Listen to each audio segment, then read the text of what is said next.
Hi folks, we're going to go over the slide set for sickle cell anemia.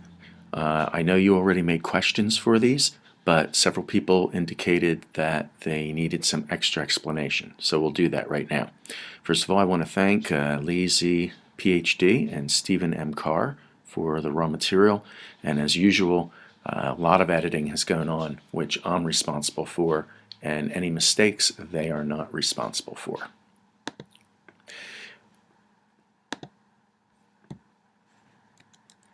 First of all, sickle cell anemia is considered a point mutation and a SNP, a single nucleotide polymorphism.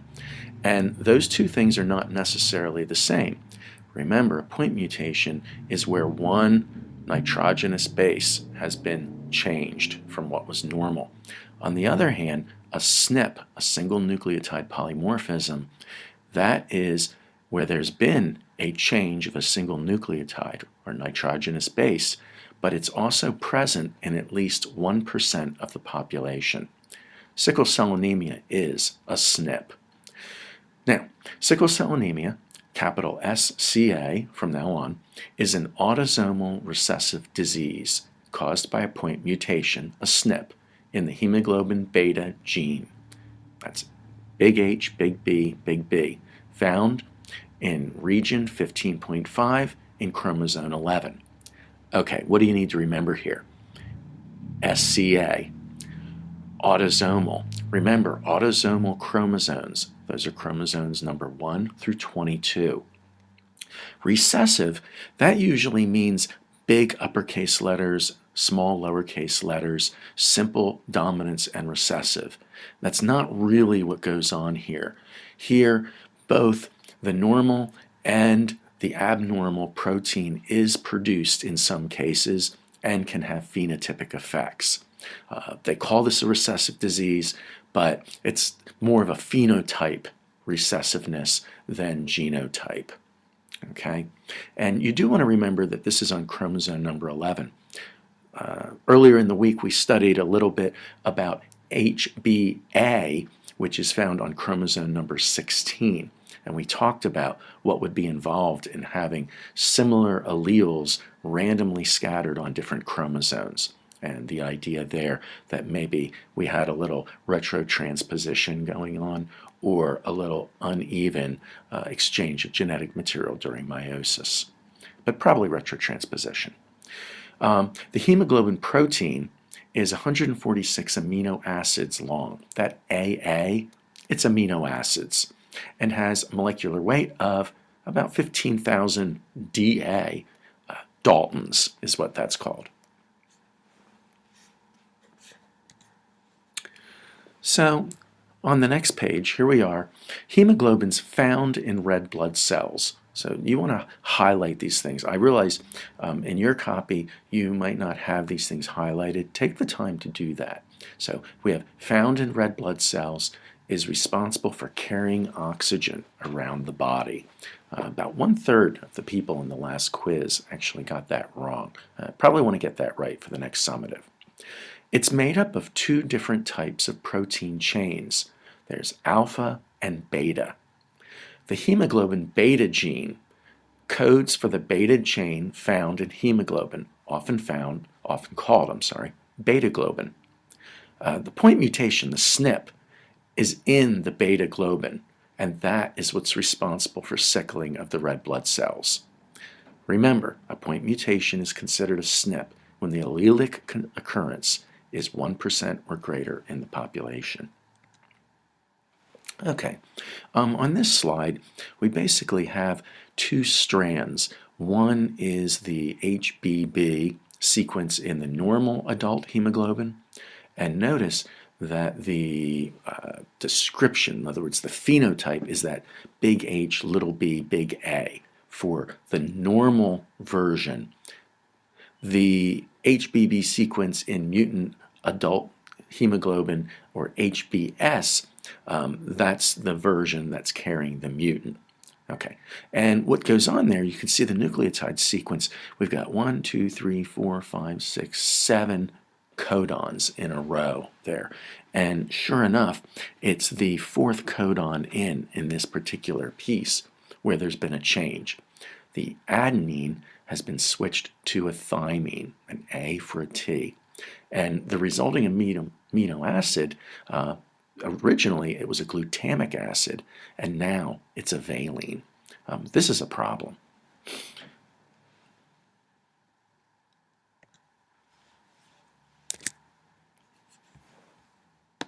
We're just going to take a break for a second here. Okay, we're back. Just took a little break there. In this picture, what we have is a model of the hemoglobin, and specifically, this model is made up of 4 major parts. And the way to visualize the 4 major parts is there's these big gray clusters. There's sort of 2 in the upper half of the box and 2 in the lower half. And if you actually divide that box into 4 equal portions, that would roughly separate the 4 major chains, 2 alpha and 2 beta, that are found in the hemoglobin. Specifically, the part we're interested in, where the change, the substitution, or the point mutation took place, the effect is in that red box area, where the glutamic acid residue, or amino acid, is located, and sure enough, that's in the top center. And as you know, what happened is that got changed from glutamic acid to a valine.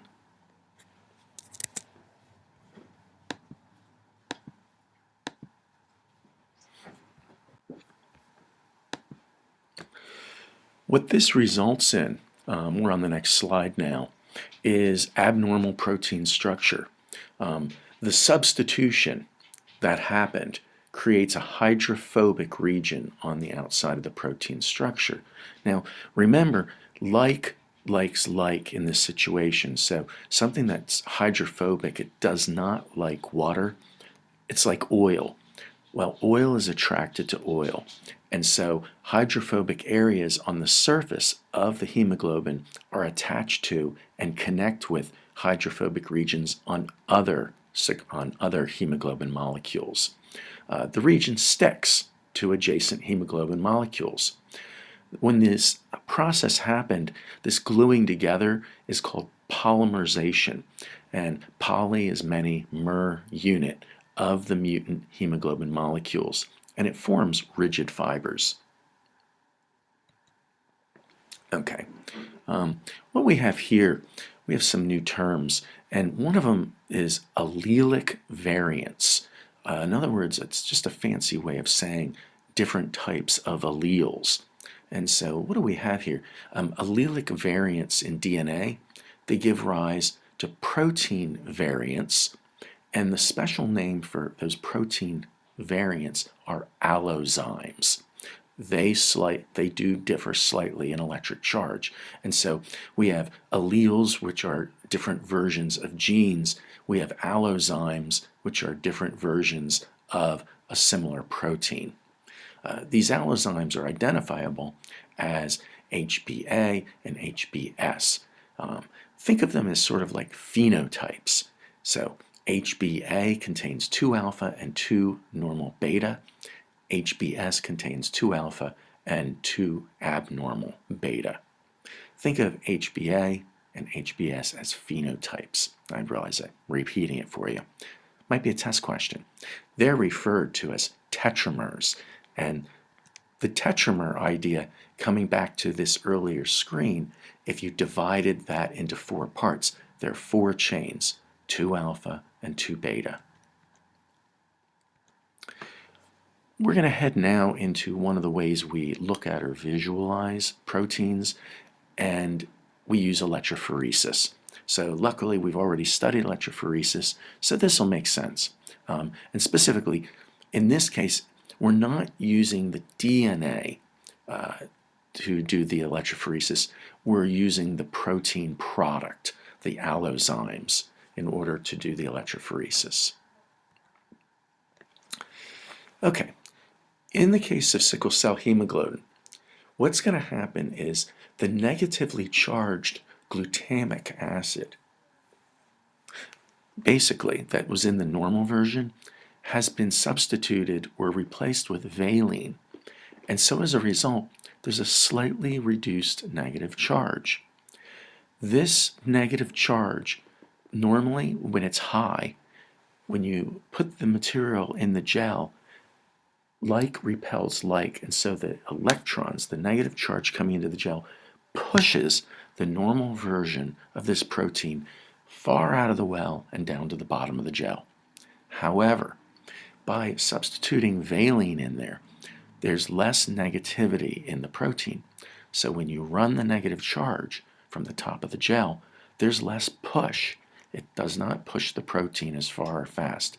And as a result, the resulting band for the Sickle version of the protein is closer to the well. It traveled less far. In homozygous individuals, the HB, or hemoglobin A tetramer, and that's the normal, pure normal, it electrophoreses as a single fast band because it has all that negativity. And the HBS tetramer, in other words, the Sickle version, because it has that valine, it is a single slow band. So hemoglobin from a heterozygous individual will have both forms of the tetramer and therefore run as two bands.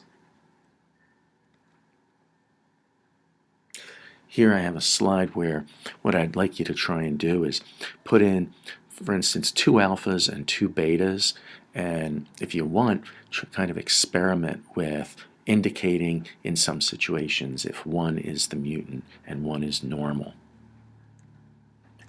Okay, here on this slide we have a gel, and one thing to note, the gel is flipped over on its side, the wells are over to the left-hand side, and so of course the negative current is going to go in up at the well end, and it's going to push things down to the left. That would be negative in charge. And the more negatively charged something is, the further it'll go. The smaller something is, the further it will go. And what we have here are the 3 samples. We have the hemoglobin types and the S and A, that is the heterozygote. We then have just the S for sickle and just A for normal. And you can see, as mentioned on the earlier slide, the A normal, because it's more negatively charged, it's been pushed to the bottom of the gel. The S, because it has the valine substituted, it didn't go as far. And a person who would inherit both allelic versions and therefore express both allozymes in their red blood cells, when you do this, you'd actually end up with 2 spots or 2 positions, and you can see that they separate it out. They have both the abnormal version, which is closer to the well, and the normal, which is further away from the well.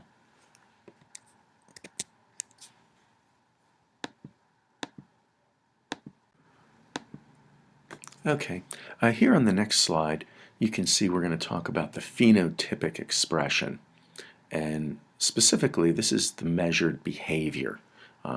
And what I've done is I've bolded or made red the key words that you really want to focus on and be able to bring back when you're being tested or quizzed. And first of them is that word polymerization, poly, many, mer, unit.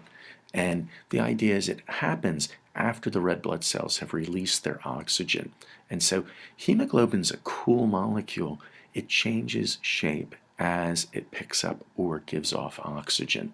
And it turns out, as it gives up all of its oxygen, it reveals or puts that hydrophobic valine out on the surface in the mutant version, and suddenly these can start sticking together.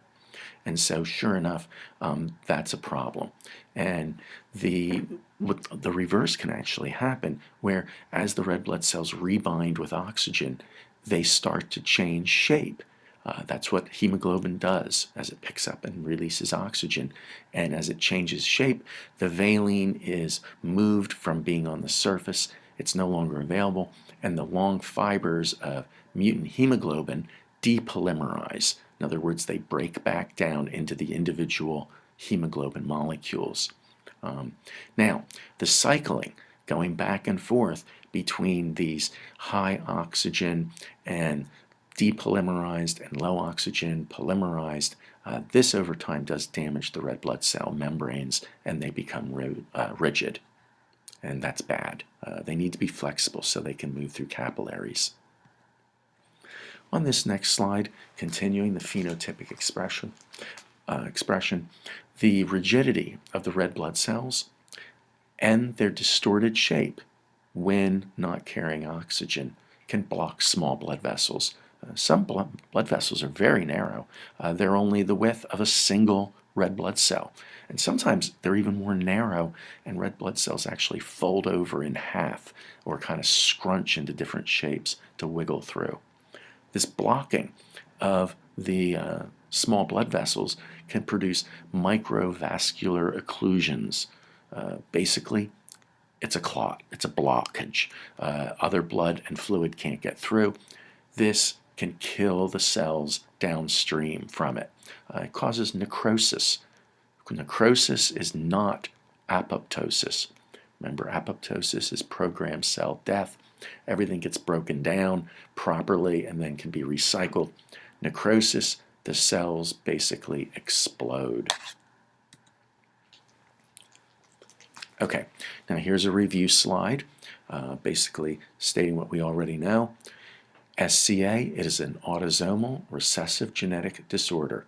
For it to be expressed, HBS, okay, and so HbS, that's the phenotypic expression for sickle cell anemia. A person must inherit 2 copies of the mutant HBB gene. Carriers who have 1 normal HBB and 1 mutant HBB and produce both HBA and HBS are described as having sickle cell trait, but do not express the disease symptoms, at least not normally. If you put them into a stressful environment with low oxygen and high muscular demands, sort of like what I said about Dikembe Mutombo, you can precipitate polymerization and changing the shape of the cells, and they could actually have a stroke or a similar event. On this slide, these are some of the whiteboard expansions that I will do. If you have specific questions, I'll try and Monday go over a little bit on van der Waals forces with you. That's significant for the hydrophobic. Some people also refer to them as London forces.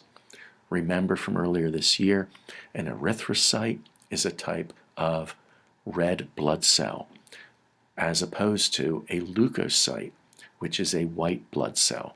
Erythrocyte is a fancy 25-cent word for red blood cell, and you usually need to know it. A SNP versus an SNM, a polymorphism versus mutation.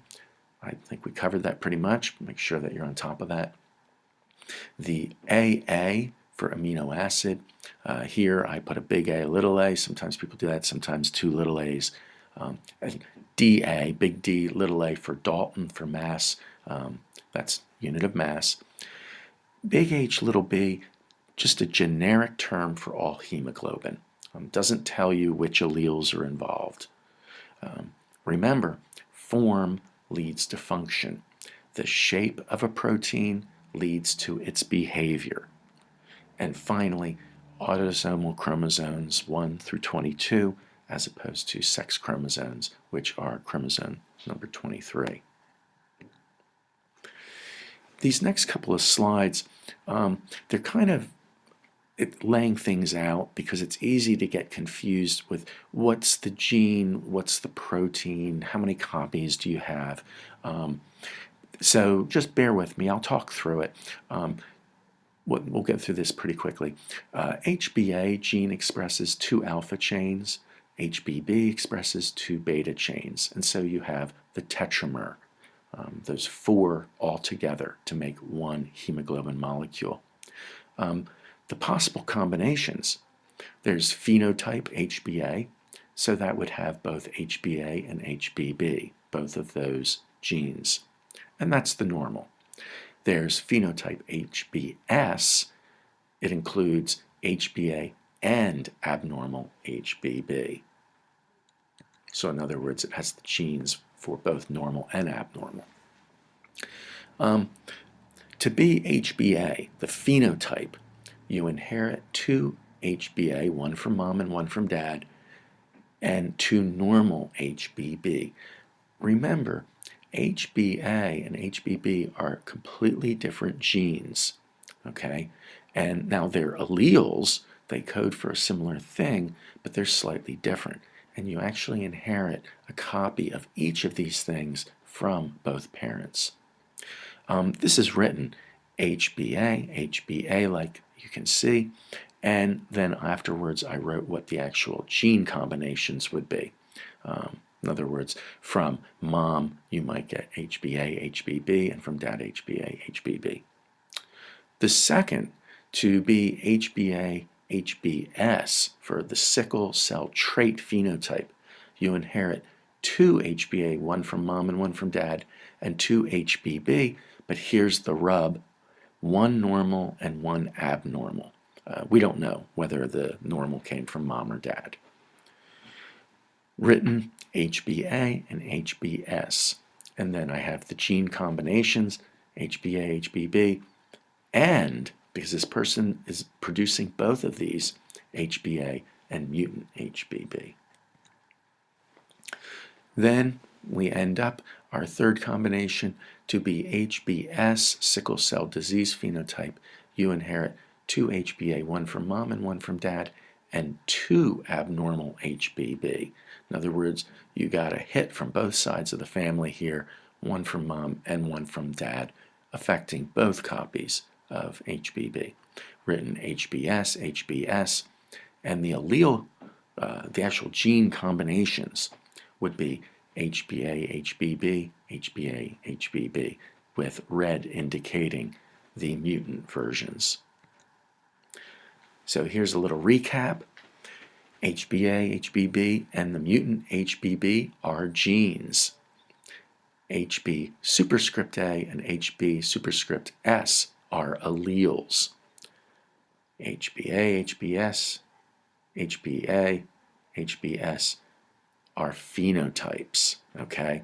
And so in other words, when you're looking at these things during a quiz or something, if they're all caps, it's usually genes.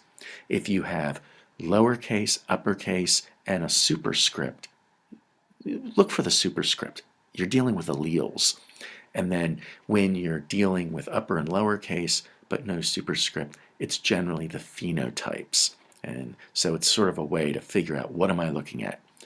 All cap genes, mixed cap and lowercase phenotype, and cap, lowercase, and superscript alleles. And that's it for our talk. I will be back on Monday, and take care.